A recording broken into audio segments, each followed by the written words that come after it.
I mean, it's weird. I always have a hat on. So you rock the hats on TV?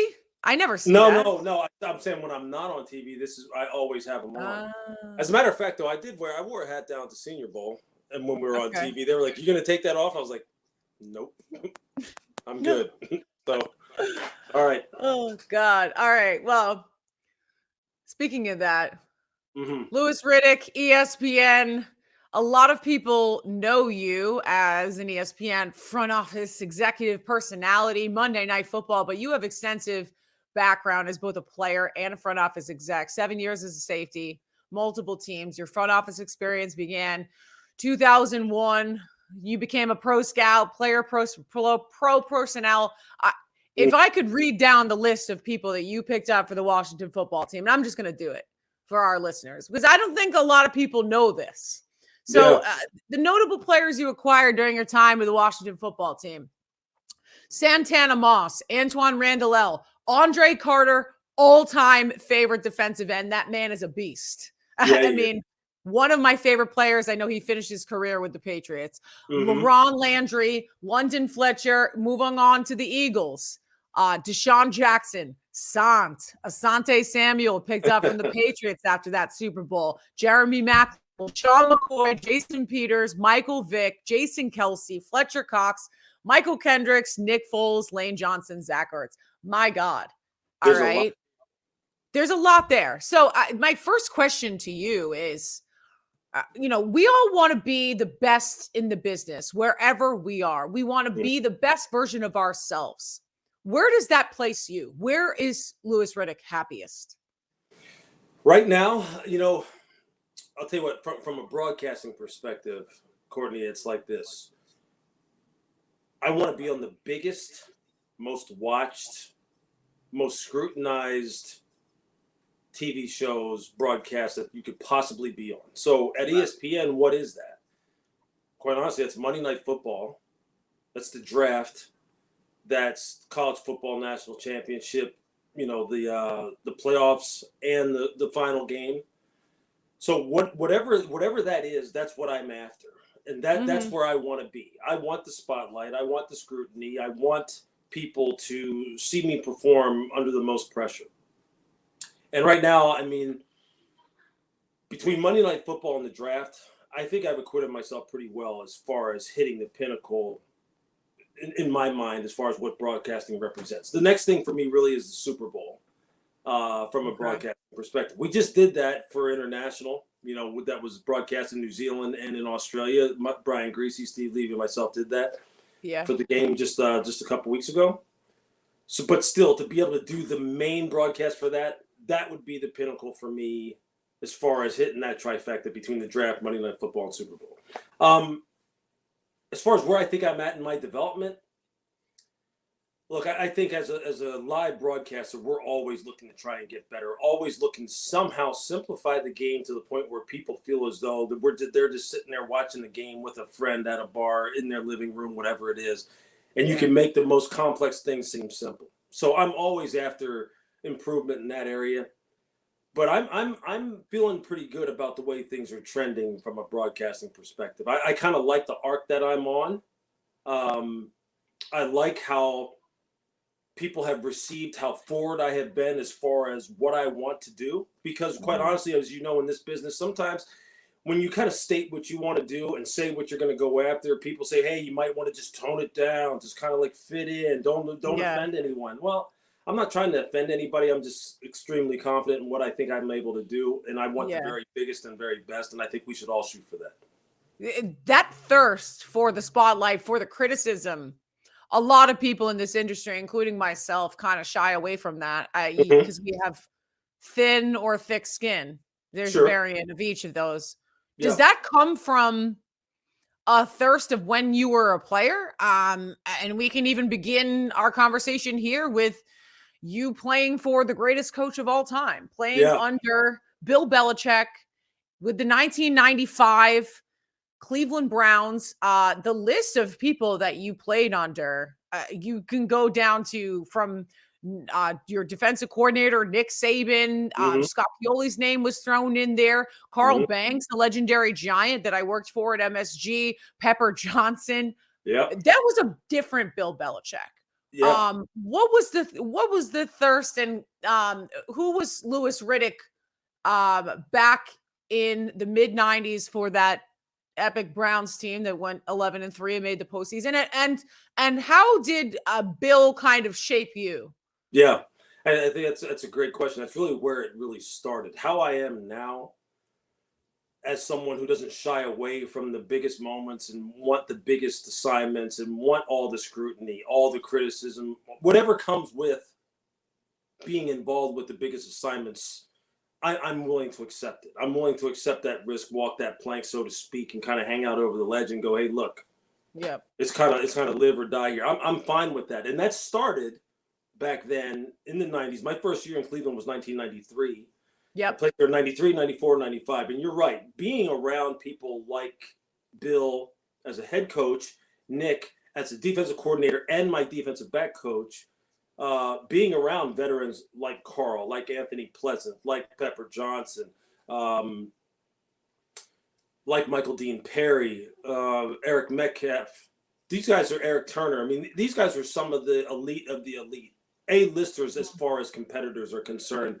And the pressure you were put under then was unlike anything I had ever experienced before. Because my rookie year I spent in Atlanta with Jerry Glanville and June Jones, and I was with Deion Sanders and all those guys. But when you got to Cleveland, it was like going from kindergarten to grad school in just like that. And they cut you no slack. And those guys, their coaching style is not for everyone. And they will weed your ass out in a hurry as far as if you can't handle that kind of scrutiny and that kind of heat. So after being coached by them, honestly, Courtney, it didn't matter what I was going to do in life or where I was going to go. It was never going to be as hot as it was there. And the expectations were never going to be like they were there. And they let you know that from the very get-go. And as you know, having covered the Patriots for a long time and being up in that area, look, it's all business when it comes to what Bill has put together up there and how they expect people to conduct themselves. And that just carries over in everything that I do now. And sometimes, Courtney, sometimes people go, well, hey, tell me what that was like. And let me see if I can adopt some of that into what I do. And sometimes people go, you know what, that doesn't sound like a whole lot of fun. Yeah. Well, my response is always this. Is success fun? Yeah. Well, then sometimes, to be supremely successful, you have to make sacrifices and sometimes do things that people aren't willing to do and commit yourself in a way people aren't willing to commit themselves. And they taught me that. And I'll always be that way. And I try to teach my kids that. Sometimes they don't want to hear it either, but it's true. It really is. You will never hear me say a bad word about Bill or Nick and how they conduct themselves. And many people go, well, they don't look like they're having fun. Well, when people kind of stamp out their tombstones, and I'm not trying to predict their demise, but when people tap out their tombstones, they're going to go down as two of the greatest ever. I think the rings. That's the kind of thing that drives me. So I kind of like that.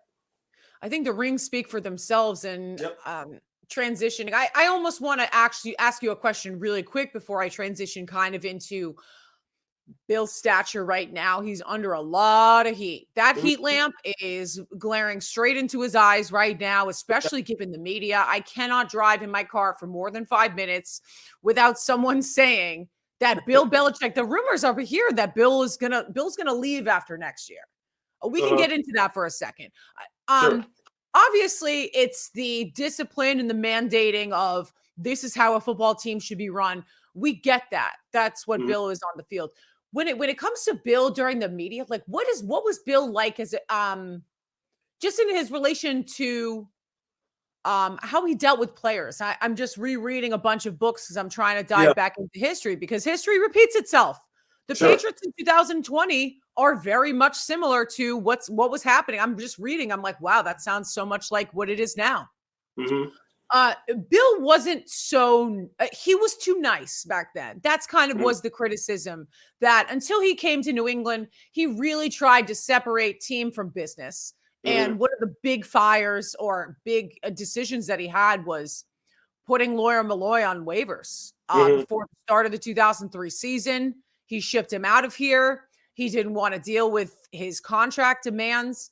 And that was one of the things they said, that was the first time Bill really slammed his hand down and said, I was too nice in Cleveland. Was he too nice in Cleveland in that aspect? I don't know where people get that from. Because I'll tell you, look, Bill sent Bernie Kosar out the door. Yeah, that was the infamous, diminishing skills comment that he made in Cleveland as to why he was going with Vinny Testaverde. He hates good quarterbacks. Can you agree? Like he sent Drew out of here, and then we all know what happened with Tom Brady. Bernie Kosar was the first of it. Yeah, look, he does not. I never got the sense that he was afraid of making tough decisions during my time in Cleveland at all.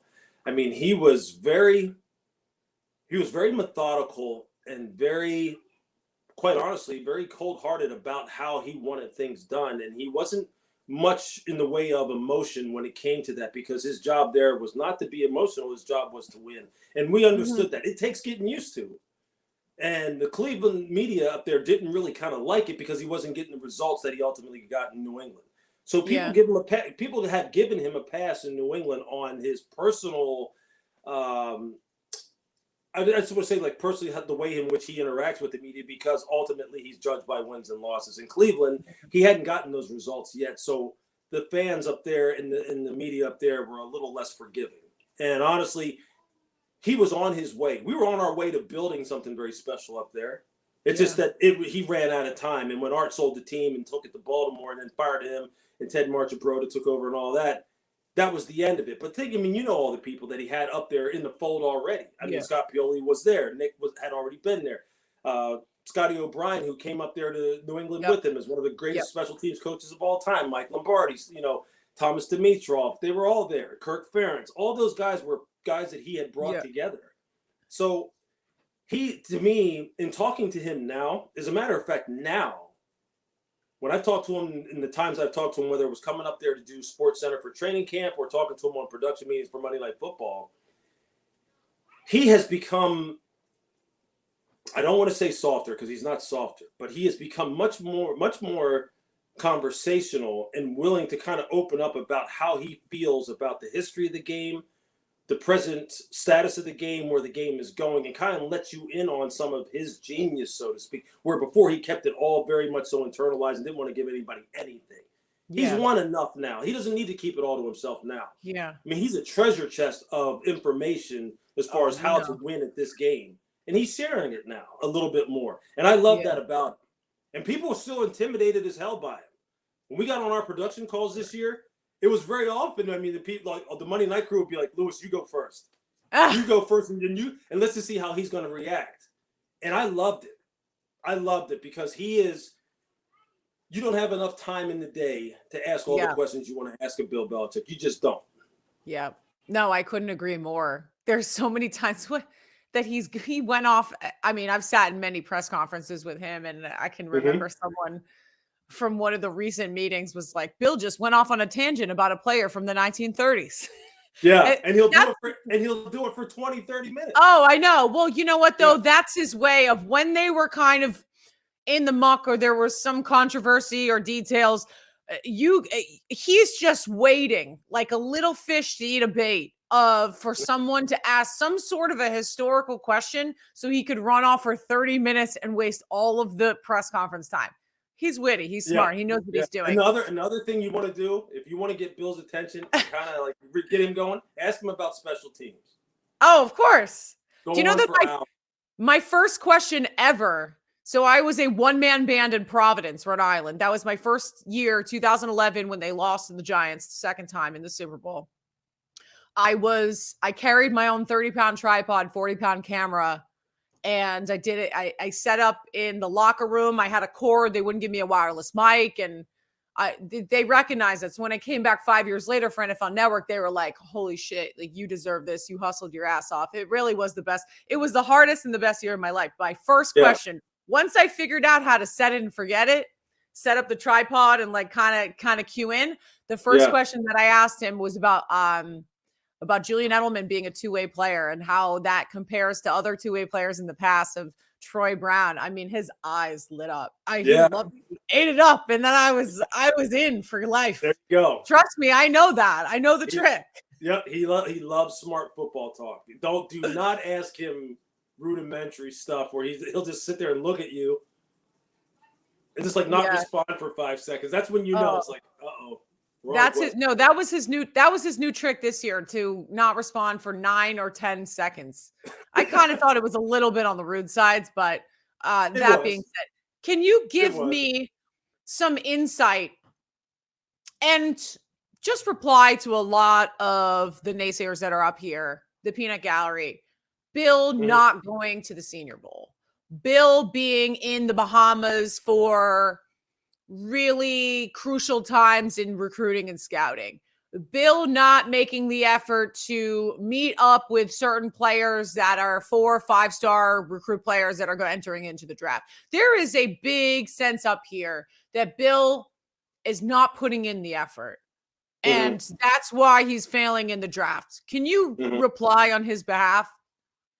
Yeah, I can't speak specifically to how he is conducting himself as far as that's concerned. I've heard some of that too. I think Bill has earned some leeway as far as, how much he wants to interact with players or how much time he feels as though he needs to put in as far as his one-on-one information gathering with some of these individuals. And I'm sure he's probably reassessing whether or not he has not done enough, and if that has contributed to him not getting some of the players that he wants and or building the team the way he wants. He's going to be harder on himself than anyone. All right. So I get that. And I get the questions that are going to come when this football team, from a talent standpoint, seems to have fallen off from where maybe it has been. And it's all going to point right back to him, because everybody knows, Courtney, that he drives the bus up there. Nothing happens up there without him putting his stamp on it or not.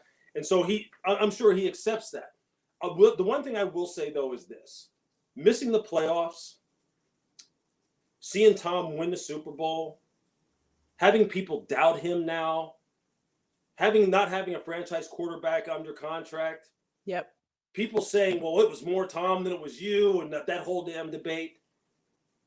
I don't care how many Super Bowls he's been to or how many he has won.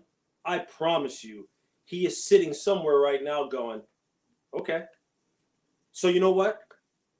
I'm a human being. Maybe there were some ways that I need to kind of pick it back up again. And I'm not saying he's thinking that, but I'm sure he's reflecting on that. But I would bet he has now, this year in particular, I'll bet he comes out firing in a way you haven't seen in a long time. Yeah, he's the greatest of all time. You think he's just going to sit back and go, that's not his nature. No. So he'll accept the criticism. You know how he is. I mean, he'll sit back. He'll listen to it all.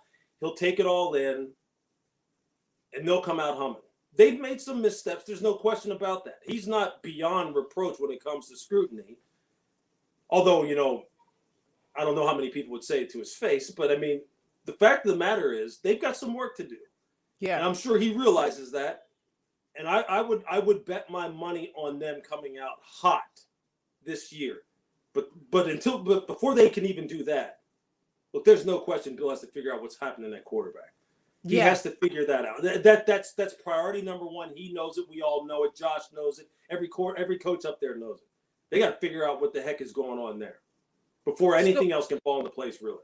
Yeah. So $63 million in cap space. We got the word yesterday. $180 million at least for 2021. Bill's got the money now. Sure. A lot of criticism again. He doesn't spend the money. What do you think? He's going to go spend $20 million a year on a guy like Chris Godwin? We all know that that's not going to happen. But a lot of people here are predicting that he's going to pick some middle of the road, average Joe Schmo, he's not going to spend the money on a big name quarterback. Does that still stand pat? Or is he going to go and get some guy like Mitchell Trubisky, who for a former second round overall pick, kind of with the same record and number? I mean, his numbers are identical to Baker Mayfield, but the potential is there. The arm strength is there. He's kind of moldable. What kind of a quarterback is he looking for? Yeah, I don't look, and I don't think that money spent necessarily equates to, automatic. How much money you spend necessarily correlates to what kind of production you're going to get. And I would disagree with people who say this about Bill, that he's cheap and he won't spend, and he's one of those guys who just likes to toil in the mid-level free agent market and be He cheap. likes to spend on defensive players. That's the Right. one No, thing. I mean, Exactly. He'll go balls till the walls on a defensive, cornerback. Right. But it's the offense that people have the issues on. Right. If there is someone out there, that he felt as though he had to spend up to get, especially at that position, I believe he would do it. But I mean, right now, you tell me, given where the quarterback market is right now, there isn't anybody who he can go ahead and just kind of like back up the Brinks truck to and just make one of those moves that's a no-brainer type of move. There isn't anybody available like that, unless, of course, he wants to somehow feel as though he can pry Deshaun Watson away from Nick down in Houston and get him in New England. So we know that's not going to happen. Yeah. And, Mr. Trubisky, I don't see that kind of thing happen. I don't see Sam Darnold happening. I don't see Jameis Winston happening. I don't see that. I don't see Ryan Fitzpatrick Band-Aid type thing happening. Now, the one quarterback who's out there, Jimmy. Exactly. That's who. I said that from day one. I said either him or the kid from BYU. Right. If they're willing to trade up some capital, possibly if they see him slipping in that top 10 range. Sure. Just to make sure that they secure a guy. I think that without a shadow of the doubt, if they don't go Jalen Waddle or, who is it? Zach? Is it Zach Wilson? What's the kid out of BYU? Yes, that's his name. Yeah, the quarterback. Okay. Yeah. I got it right. No, I just think that he almost needs a double security blanket in that sense. Bring Jimmy back. It sucks because, I mean, I know that's Jimmy's his guy, but fragile. The 3 years that he's gotten injured, week 2, week 3. Yeah. And overpaid. So, is he willing to sit on the sword for a guy like that? But he's got to get a backup plan there. Yeah, he will. I think that, look, Jimmy makes too much sense. The way that which they were developing him and how he looked before he left, before they traded him away to San Francisco, was exactly what he was looking for. Now, obviously, he has a history as far as durability and availability. Maybe they feel as though whatever it costs to get him, that is worth the risk of what his availability is going to be going forward. But I think what really will trump even that, though, is the familiarity that he has with him, the familiarity that he has with that system, how quickly he can hit the ground running, and what he feels as though he could contribute overall to that offense, provided they address the speed component on the perimeter. Yeah. Make sure they continue to have the offensive line be a point of strength, have the running back position be a point of strength, and then move over to the defense and make sure they address the front seven. Get some pass rushers, get some beef up front. I mean, he knows there's a lot of things to do, but quarterback is priority number one. Jimmy does make the most sense. And then really draft-wise, I don't know if they're going to be able to get up high enough to draft Zach Wilson, because I think he goes at the latest number 2. But really? If he doesn't go number 1, which some people think, quite honestly, if you believe what all the stuff that's floating around, some people believe as though he's better than Trevor Lawrence. But I think really, a guy like Mac Jones is someone I'm sure he's going to do a lot of work on because of his connection. He's not athletic, though. That worries me. Right. But you're right. But Courtney, I would caution people this about the whole athletic standpoint. See, right now that's like the buzz, right? Everybody's talking about, well, you have to have a guy who's athletic. You have to have a guy who's a dual threat, run pass threat. You have to have a guy who can change launch points. Blah blah blah blah. No, actually, you would like to. You don't have to. You would like to, but you don't have to. Because honestly, when it comes to the game still in the NFL is about how good are you on third down in the red area in 2 minute in tight game situations when the score differential is 7 or less. And in those situations, you're not having your quarterback roll out all over the place and run around. He has to be able to dissect and win from the pocket. Mac Jones is a surgeon from the pocket, absolute surgeon. So it's just a matter of what your taste is, what your offense is like, whether or not you can protect the guy, what kind of weapons you have. I think it all goes case by case. I understand the infatuation with people who are athletic and who can move around. I would want Deshaun Watson too. Yeah. I'd spend the farm to get Patrick Mahomes too. But if you can't, you can still win in the NFL without that type of guy. And that's where I think Mac is going to surprise some people. We'll see what happens. But New England, as much as anyone, is going to have, you're right, when you said that Bill has the bright lights on him this year, unlike he's ever had. Yeah. Because now he's coming back from a season in which I'm sure he's sitting there going, it's not fun being left out of the party. It's not fun being the guy people are talking about late in January, like he's so accustomed to. Yeah. What do the Patriots do, Lewis, at wide receiver? Julian Edelman in the final year of his deal. Yeah. Questions about whether or not he's going to be healthy enough with some semi-serious to major knee surgery. I'm hearing something, putting some jelly in between that meniscus. And what do they do with the speed of the perimeter? I mean, how do they replace him? I almost think the way that certain former wide receivers, I won't even mention, certain former wide receivers have criticized Bill about the Patriot way and Tom Brady and basically that it's all on the players and not. I almost feel like it bodes Julian well to remain a Patriot for life and just retire. Because then his legacy is pristine. But outside of him, they don't have size, they don't have speed. Don't tell me that Jacoby Myers is a surefire number 2. I don't care what people say. No, that's not. Look, Jacoby Myers had a heck of a season, and he wound up developing into someone who was pretty dependable for them, given all the other limitations they had on offense. But we all know that in the draft, Bill has struggled as far as wide receiver is concerned. We know that. They need size, they need speed, they need variance within that room, meaning they need an heir apparent to play in the slot. They need a number 1 who can be an outside lane down the field threat, 50-50 ball winner type. They need someone who can literally take the third level of the defense and make people back off. So someone with true speed. And Damiere Byrd, look, I know on the clock he's fast, but he's not that guy either. Yeah. So they're going to need to exhaust all of their options, whether it be through the draft, which the draft this year in wide receivers could be deeper than it was in 2020. Yep. And they're going to have to obviously scour the veteran free agent market and make sure that they lock that position down. That is, again, when we're talking about this team, quarterback, wide receiver, pass rusher, I mean, those are 3 most important positions on a 53-man roster, and they've got issues at all 3. So they're all going to be up for discussion from now until they line it up in August next year in training camp.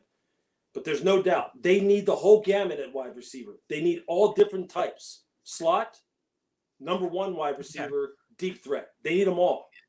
So who do they take at 15? If you were to be a betting man, who would they take first in that first round? If one of those, it's going to depend first to see what happens here in the veteran free agent market. If they address quarterback in the trade market, in the bet market, and say Jimmy Garoppolo winds up being up there, then I think they go with a wide receiver because of how deep and really just how varied that class is. Yeah. If they don't address quarterback, I think they're going to be in the market to be moving up and down in the first round to see if they can get in position to get one of their guys who they think can transform that offense. Yeah. And that's where I think Matt comes into play. So let's just see what happens with free agency once it really kicks off. Well, let's see. Let's talk about free agency. This market, a lot of unhappy quarterbacks, a lot of eligible, top end wide receivers. I know that Adam Schefter on an average free agency has about 5 tweets, 5 to 8, I would say, set up in his drafts, ready to fire off, ready to beat Ian Rappaport.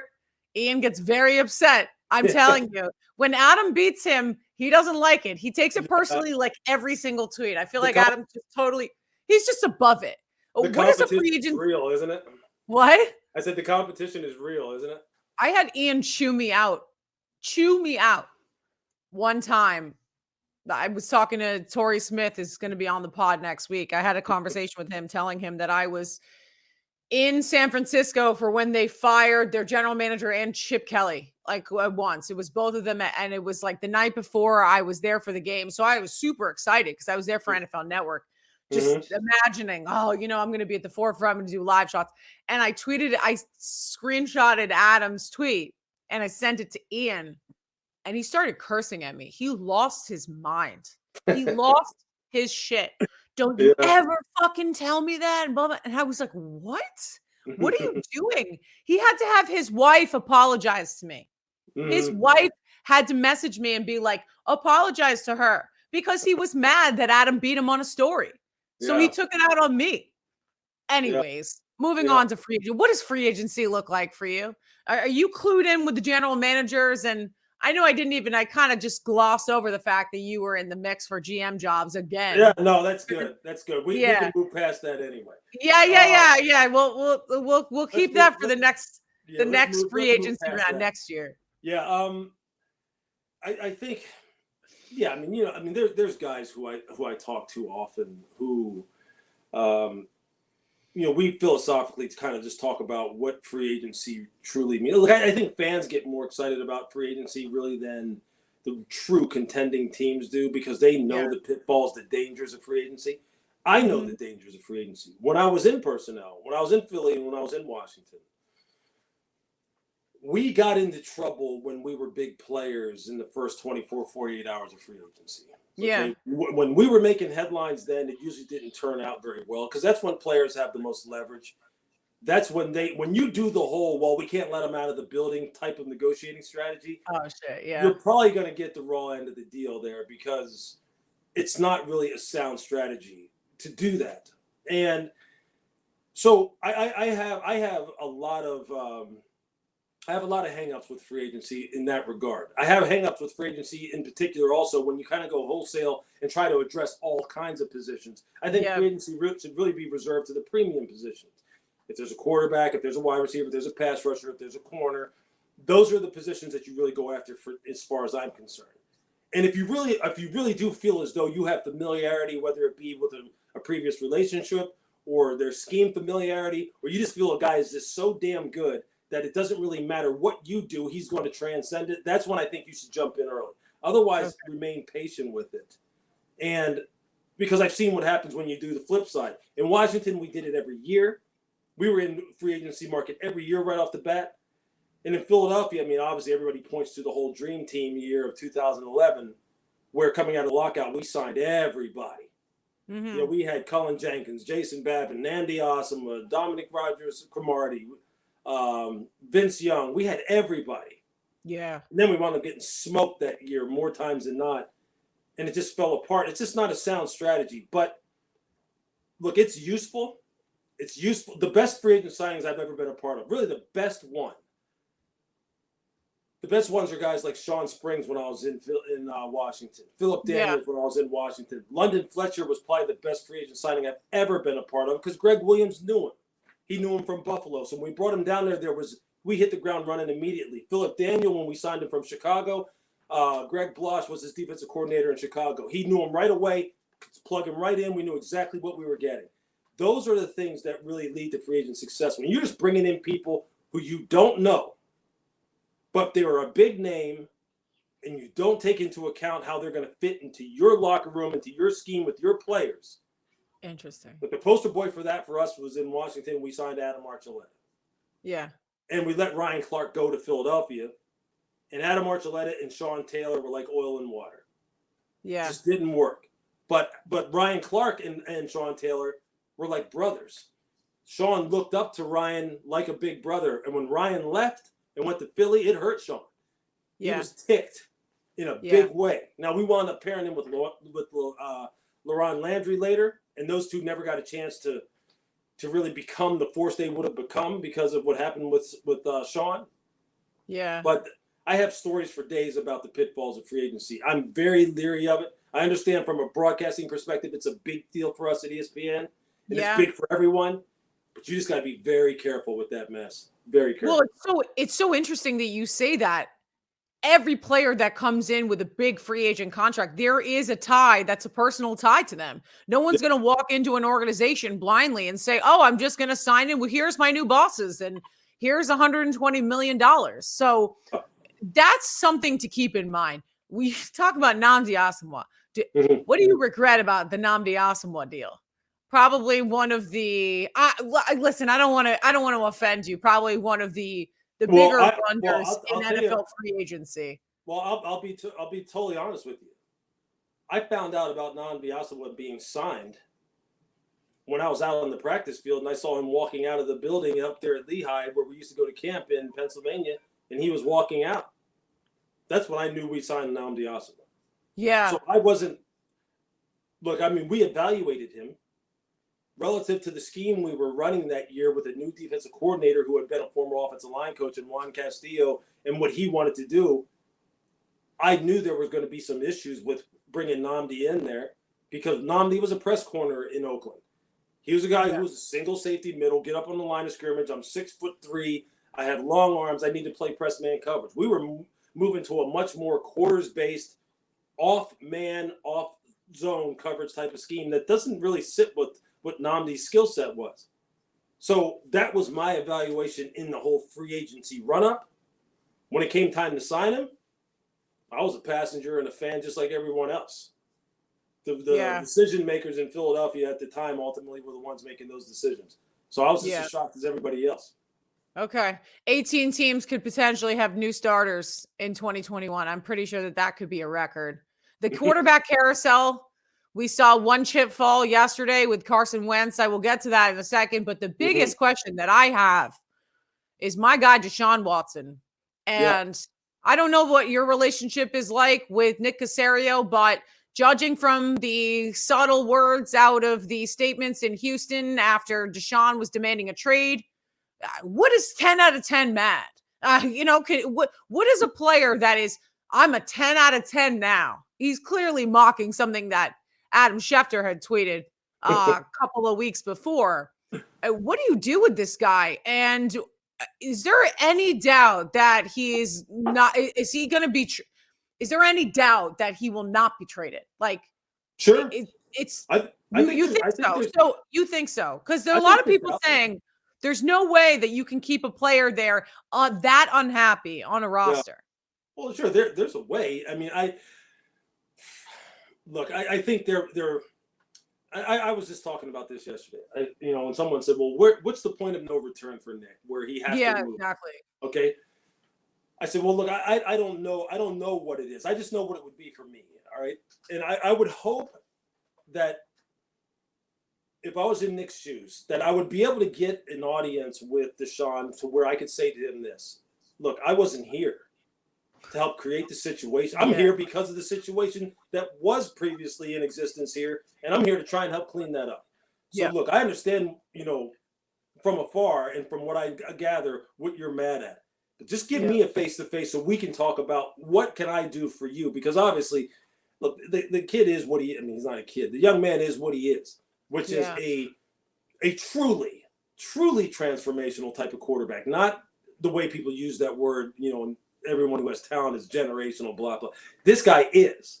So I would say, hey, look, is there something I can do as far as affecting the culture of this organization at the very highest levels, all the way down to the people who cut the grass and the people who cook the food, to the people who are doing laundry, to make you say, hey, look, I think this place is different and turning a corner, and now it's something I would still want to be a part of. Is there something I can do to help you with that? Is there I would want him to tell me face to face, look, I know it's not your problem and you didn't do this to me, but I cannot see myself ever playing here again because of things that have happened previous to you being here. And if he would tell me that to my face, then I would say, hey, you know what? We got to start fielding offers. No matter how hard it is, and now no matter how bad it may be for us, because we're losing a truly unique talent, we have to move on, because this man is convicted in the fact that he believes as though this is a bridge that's been burned and can't be rebuilt. Okay. But until he told me that, I would still be, Courtney, I'd be still trying to say, you do not want to move this guy if there's any chance at all of recapturing his trust. You don't want to do that. Well, it also just bears the question to ask, if you were so unhappy after the DeAndre Hopkins trade, after they traded him for a bag of nuts, you signed a 5-year, $145 million deal. Yeah. So you were that unhappy? I know that that's probably the security that he's going to have going forward, that it's not going to be about the team that he's playing for. It's going to be the fact that he's got money coming in. Mm-hmm. But where is this? Where do you know where the stalemate is right now? Is Deshaun that stubborn that he refuses to speak to anyone inside those walls? Yeah, I can't speak to that. I don't know for sure. And David Culley is a long time friend of mine, and someone who I feel bad for in terms of the kind of things that he's having to deal with right here on his maiden voyage, his maiden, foray into being a head coach. Yep. But I don't know where it stands with Deshaun as far as his communication is, whether it be with ownership, with Nick, or with David. I don't know. I just hear what everyone else is saying. Yeah. Obviously, based off of the fact that he has formally requested a trade, Adam wouldn't report that if that wasn't true. Yeah. Based on the fact that you knew that JJ wanted out of there and wanted a chance to try and win a championship because he didn't feel as though this team would compete in the near term. Yeah. Based on those two things, based on other, Jamie Roots stepping away, the team president just leaving. Yeah, there's a lot of smoke there, which leads you to believe that there's some dysfunction going on there. That's a big problem, and obviously is contributing to whatever level of angst Deshaun has. Yeah. You wouldn't be here if it wasn't real. I just don't know where it's at as far as them communicating with him. I do know this though. I know Dave, like I said, I know Dave Cully very well. I'm sure he's doing whatever he can to reach out to Deshaun and kind of make contact with him and say, hey, look, give me a shot. And I would hope Nick is doing the same thing. You can't treat this as some kind of fantasy football operation where you're going, hey, well, you know what? It would be pretty cool to see what we could get for him and just kind of treat it like that kind of that's ignorant. You would, and I don't think they're doing that. Nick knows better than that, and so does David. But moving on, I'll tell you what though, Deshaun does seem dug in. He seems dug in. Yeah, no, certainly. And I even saw a couple of weeks later he was chilling in the West Village with the reporter Michael Smith, who's a good friend of mine. I almost hit him up like, all right, you got the scoop? What's the deal? Is he kind of coming to you for advice or what's going on? Yeah. I feel like for the first time, Deshaun's kind of trying to take the step back and puff at his chest and say, hey, you guys might have your advisors, but I got mine too. Sure. Lewis, moving on to the guy in Philly, no longer in Philly. Carson Wentz was the biggest investment the Eagles have ever made, and they bet big on this guy and they lost. Or did they win now? They got a second and a third for him. No, of course they didn't built win. around him. The dysfunction fell from the top of the organization down to the bottom crumbs. And it was placed all on Carson Wentz's shoulders. But now it seems that the Eagles have won. Have you ever seen a narrative change so fast on a quarterback? Yeah, no. I mean, the Eagles definitely haven't won, given what they gave up in order to move up to draft him, what they invested in him as far as the contract that he was recently signed to, and now what they're still having to eat in terms of money that they paid him, and now he's no longer on the roster, money that they're still carrying on the roster in terms of them money, and he's no longer on the roster. You don't win at all in that situation. I don't care if that conditional 2 turns into a 1 or not, and they get a 3 and a 1. It's still it's an epic fail on their part. It's an epic miscalculation. Not necessarily about the player and his skill set, Courtney. It's about what he needs to succeed and how he is wired and what will help him continue to ascend and what could ultimately break him. And I think, and by that I mean this, drafting Jalen Hurts, although I understand from a team building standpoint what they were trying to do, they miscalculated as far as what the effect would be on Carson relative to what he was already dealing with, which was, I'm in a city where I was an MVP candidate at one time. I get hurt. Another guy rides in, saves the day, wins the Super Bowl. So I'm fighting that ghost. And then the next year, I wind up getting hurt again. And that guy almost takes him to an NFC championship again. And then the next year, I get my team into the playoffs. And within a couple snaps, I get clocked in the back of the head and I'm knocked out. So I'm, fail. They draft another quarterback. I don't necessarily get along with him. Now I don't trust the front office. Me and the head coach are button heads. Then all those things that Carson has, in his closet as far as skeletons, as far as, how temperamental you hear he can be, how stubborn you hear he can be. All those things come to the forefront now because they're like defense mechanisms for him. The whole thing just blows up and falls apart. And why? Some of it's his fault. Some of it's things that are out of his control. He can't control the fact that he got hurt. I mean, he's just playing his rear end off trying to help them win games. Yep. And some of it is the front office misreading the kind of guy he really is. So in the end, everybody had their hand in it. Everybody looks bad now. Philly looks bad. Carson looks like a temperamental, mentally weak crybaby who, kind of, threw a fit and got his way, got out of there and got to the place where he feels like, they're going to put their arms around him and coddle him and make sure everything is set for him. we'll see how it all turns out for both of these teams, because both of them now, they're taking a big risk. Philly's sitting there with just Jalen Hurts under contract, and that's it. Yeah. They have to address quarterback in the draft. And Chris Ballard, as good as he is as a GM in Indianapolis, and as much as you respect Frank Reich, they're on the cusp. They're close to being an AFC title contender. Yeah. Carson could take him and put him over the hump, or he could sink the whole thing. So everybody's taking on a risk. You forgot that in Philly, they built a statue for the guy that replaced Carson that won the Super Bowl. That's right. So not only all those things that were messing with his head. And that's why I said on TV yesterday, this is more about rehabbing Carson from the neck up, not about really his mechanics and how quickly he gets the ball. Frank can handle all that. But none of that's going to matter if he's not right up here. And that's where Carson really started getting sideways in Philly. Yeah. He feels as though that Frank is the kind of guy that can calm him down, keep him pointed in the right direction, is going to make the right moves, isn't going to draft a quarterback who maybe doesn't get along with him and throw him into the quarterback room with him. Ballard's not going to do that. You know, he's not in a city where he's going to be compared to the guy who won the Super Bowl, although in Indianapolis they have a pretty good quarterback legacy too. So he's gonna have a much more warm environment with which to work. And that's why I said also yesterday, no excuses, Carson. They're all gone now. What are you gonna do? I love that. Is he broken beyond repair? No, I don't think anybody really is physically. You already addressed who he is mentally. It seems like he is extremely temperamental, and you can't take away. It's also there's so much judging in this industry from fans, and obviously you're under a microscope when you are playing in Philadelphia. Yeah. But, you have to take into consideration that these are a person's feelings and the mental fortitude that's required to be a quarterback in the NFL and to succeed and ignore the noise. Yeah.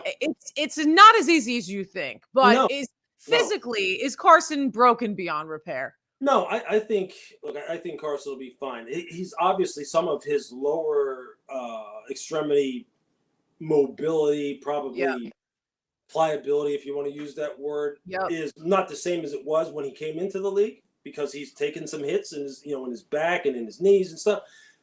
But I think he is mobile enough and still of the level where he can still make the off-schedule plays outside the pocket, all the different kind of athletic quarterback plays that everyone wants their quarterback to be able to make. Now he can still do those things. Mm-hmm. And he can still throw the football with the very best of them when he's dialed in and he's on. I mean, he's proven that. He had flashes of that last year. But quarterback play, everybody will tell you, I'm sure you talked to hundreds of people about this, over the course of your career. Quarterback play is about decision-making first and foremost. Yeah. And if you have it in your mind that I'm just going to do what I want to do, regardless of what the offense is calling for, it's going to affect your decision-making. And then when your mechanics are all screwed up because you are under pressure and maybe the offense isn't really working for you and the protection isn't working for you and things aren't working very well, then your mechanics kind of deteriorate. Then everything can get sideways. That's what started happening to him. So, but it just starts here. And Frank, look, a lot of coaches believe that they're junior psychologists anyway, and they think they can fix anything because they're ego freaks, and that's cool. I mean, I get it. Well, we're going to see what Frank can do because he is revered. There's no doubt about that. And I know this. I know the people in Indy have said this to me. Frank is the X factor. Without him, we don't do this. Yeah. He believes it can be done, so we believe it can be done. And that's what's going to make 2021 fascinating for that team. I couldn't agree more. Everything that you pointed out, that team is really on the cusp. You got to remember, they almost were contenders in the AFC, even with Phillip Rivers being a subpar Phillip Rivers the year before that he retired. But they got a top 10 defense. They got a young kid, top 2 running back. They're there. They're right there. Let's run through. And Louis Riddick, I appreciate you so much for coming on. I mean, this has been super fun. Sure. This is like an NFL. I mean, I'm an NFL junkie, so an NFL junkie's dream to sit back, talk free agency. I'm just gonna run through a bunch of names. I want you to tell me, like, kind of quick hits, what you think about where they're gonna go, what their contract signing is gonna be like, and what's the best move for them. Okay. Dak Prescott.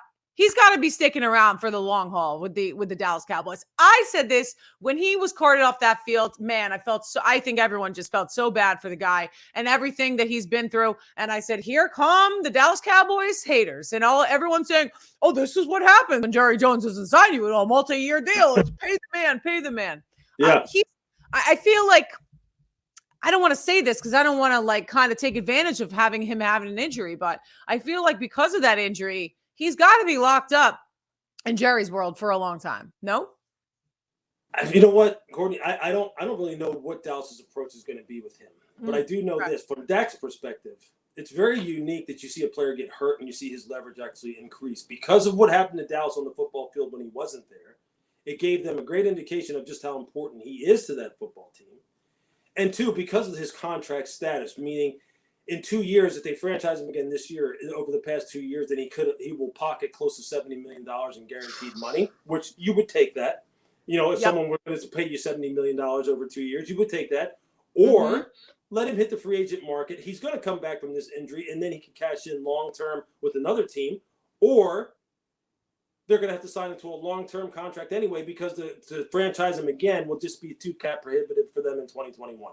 Either way, in all three of those scenarios, Dak wins. Yeah. $70 million, long-term contract here, long-term contract somewhere else. I'm winning anyway. I'm winning. So for him, I don't know where he's going to wind up, but wherever he winds up, he's rich regardless. And it's not just about money, obviously, but Dak deserves everything that's coming to him that's good because he's earned it. I couldn't agree more. Yep. Steelers, they got to be bound for a rebuild. That's just kind of my perspective. With GM Kevin Colbert was saying a couple of days ago that, hey, Big Ben is on our roster. We're going to eat a $41 million cap hit if he stays around, and that's not going to be the best thing. And we know how close Big Ben was to Marquise Pouncey. That was his favorite guy. It seems like there's got to be some sort of a rebuild that's headed the Steelers' way. And in all of that, you got a star receiver in Juju Smith-Schuster. Pittsburgh doesn't have enough cap space to re-sign him to the deal that he deserves. Where does he go?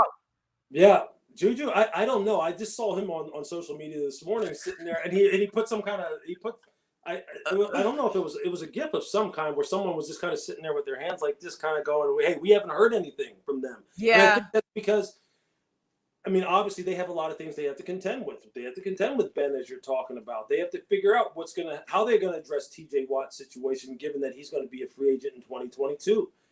What are they going to do with Bud Dupree? They have to re-sign him. So I think with them, with Juju, I really do think it's a wait and see type of situation. I don't, Juju's a good wide receiver. I don't know if he's a break the bank first 24, 48 hour signing because he's not a number one that just kind of changes the fortunes of your offense. Yeah. But as far as Pittsburgh is concerned, they're in between a rock and a hard place with Ben. Yeah. Regardless, they're going to be eating about $23-24 million in dead cap money if he's there. I mean, if he's not there. Either way, that's the minimum amount of money they're going to put on their cap from a dead cap money perspective.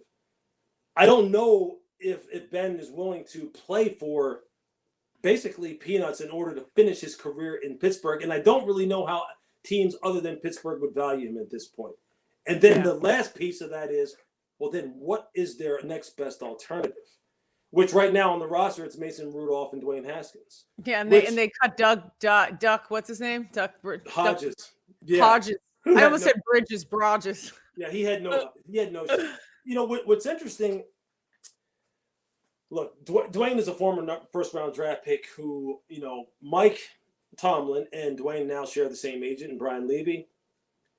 This is the perfect place for Dwayne to go to. Everyone believes that he is a supreme. I mean, Alex Smith said it.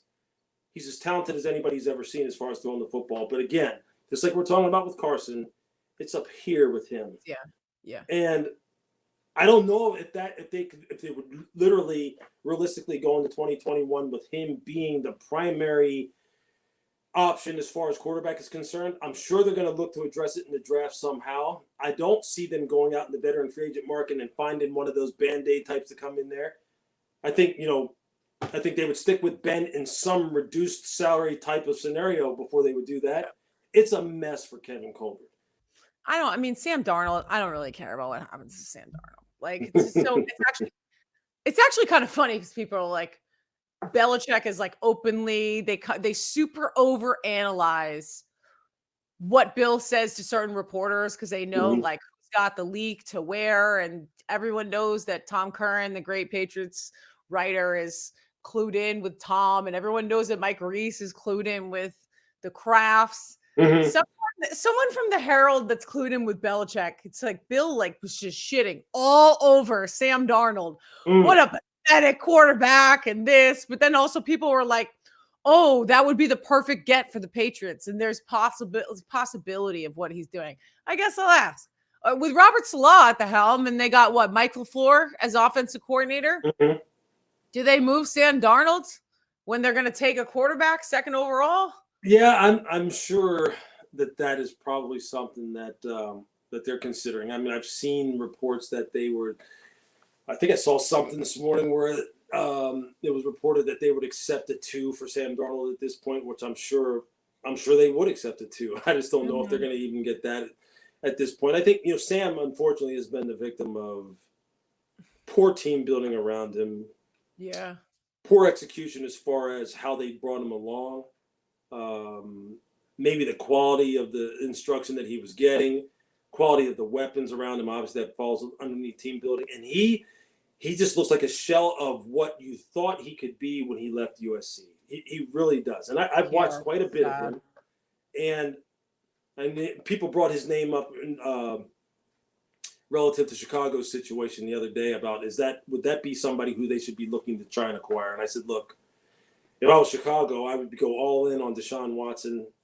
And if it wasn't Deshaun Watson, then I'm looking to the draft. I wouldn't mess around with some of these other veteran players who could potentially be on the market or who are on the market. And Sam being one of those guys, I just feel like there's probably a lot of work to be done to the point where if you're a team that's looking to get back into contention right away in 2021, I just don't know if that's your guy.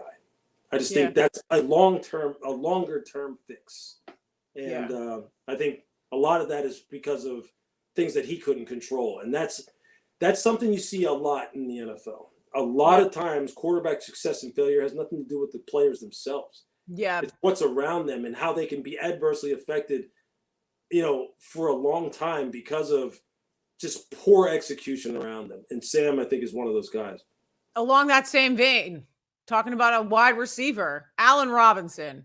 Does Yeah, he deserve better? These were his quarterbacks in the yeah, last few years he's been in the league. Blake Bortles, Mitch Trubisky, and Nick Foles. Does yeah. he deserve better? Of course he does. You don't want. I mean, Allen's one of my favorite people, and Yeah. someone who I kind of bounce things back and forth with here and there. I have a lot of respect for him. There's a lot of mutual respect there, and you would love to see him with a top flight, top 5, top 10 passer to see what he could do, and with a Mhm. good tight end, other complementary. You would love that. It's just too much for him to have to overcome relative to what to the places that he's been. It's just too much. You haven't seen the best of him yet, and Yeah. you're hoping he can get to a situation where you can see that. I mean, just like every wide receiver would like to be, and I would like to see Chicago get their quarterback situation figured out so he could stay there and not be on the move again. But Yep. were I a GM at some other place and was looking for a good 1A or very, very good number 2 and had a solid structure, that I could surround him with, he would be someone who I would target for sure. Okay. Of these 5 receivers, 4, Kenny Golladay, Chris Godwin, Will Fuller, and AJ Green. Who stays with their team? Oh wow. Um, I think Galladay stays. They're going to want to keep him there. I think Will Fuller will be on the move. I think AJ Green will be on the move, and Godwin, I think, stays. Godwin I think stays simply because I mean, look, he's just damn good, and Bruce really likes him, and so Will does Tom. Urban Meyer? Oh, sorry. Go No, ahead. it's good. Okay. Will Urban Meyer survive more than 2 years in the league? I think that'll be I his. have to ask. I think that'll be based on what he wants. I don't think Shad Khan's going to fire him in 2 years. I mean, Yeah. he made a huge investment in him and given him everything that he wants. I mean, there's a 12 lot of other million. things that are going on down there in Jacksonville besides what they're paying Urban and the commitment they're making to him. I mean, he's Yeah. trying to revamp that entire operation, infrastructure wise, facilities wise, all that stuff. And that's more than a 2-year project. So if he quits inside of 2 years, it's because he quit. Ugh. And he said, you know what? Uh-uh. I'm out of here. That sounds like something that Urban totally would do. Yeah. This isn't. I got the first overall pick. Trevor Lawrence isn't the guy. I quit. I give up. Yeah. Could you imagine? Could you imagine? I hope he doesn't for Jaguars fans' sake. I know. Well, it just goes to show. When people are talking about, how many first round draft picks is Deshaun Watson worth? 2, 3, 4. When you're winning, first round picks don't matter. You're always picking at the end of the first round. But for Jacksonville, how many of those first round picks in the last 5 years that they've picked between the first and the fifth pick in the draft, how many of those are still around? Those don't really matter. So yeah. I know it matters. I would say this. They matter because you don't want to saddle this administration with the mistakes that previous ones made. Right. Yeah. So, but I understand, everyone loves to do this. Well, you can only hit on 50% of your draft picks. So almost as if you're just, you're boxed into that kind of hit percentage, no matter what you individually do. That's just the law of the jungle in the NFL. And I hate that because I don't necessarily believe that has to be that way. But I get what you're saying. And that is, draft picks, draft capital, tradable assets, whatever you want to label it as, are not a surefire, precursor to having future success. It doesn't automatically equate to success because we've seen that people just screw those things up. Yeah. We'll give Jacksonville and Urban and his administration the benefit of the doubt until proven otherwise. But I know this. The people in Jacksonville, I'm sure, are like, you know what? Enough with the draft picks and how much cap money we have. Win some games. Yeah. Period. Yeah. That's all they want. Yeah. I know they're building this whole massive facility, kind of like a Patriot Place, mega store around that whole facility around, what's the field? I can't even remember what the Jaguars field is. TIAA field. Yeah, that's it. Yeah. They're building that whole thing. Last couple of questions. No combine. A lot of people are happy. A lot of people are not happy. This is what happens when you're living in the NFL in 2020, 2021. This is a COVID year. It's still continuing. Obviously, we'll see how the vaccine rollout and everything will affect OTAs in the spring and mini camps. But 85% of the prospects are training in 4 states. It's Florida, it's Texas, it's Arizona, it's California. Does this hurt or benefit people's scouting? Is this going to be a huge hindrance on the way that coaches kind of get to know players? They're not seeing them in person, so to speak. Sure. But I think the way this offseason is going to be, without a doubt, makes it more challenging. Yeah. Because you can only send a certain number of people. I believe it's 3 representatives to each pro day. You can't send your entire contingent to the big mega pro days when people are working out. So that's less eyes on an individual. And the more eyes, especially at the highest levels of your personnel department, that you can have on the best prospects, obviously the more information you get.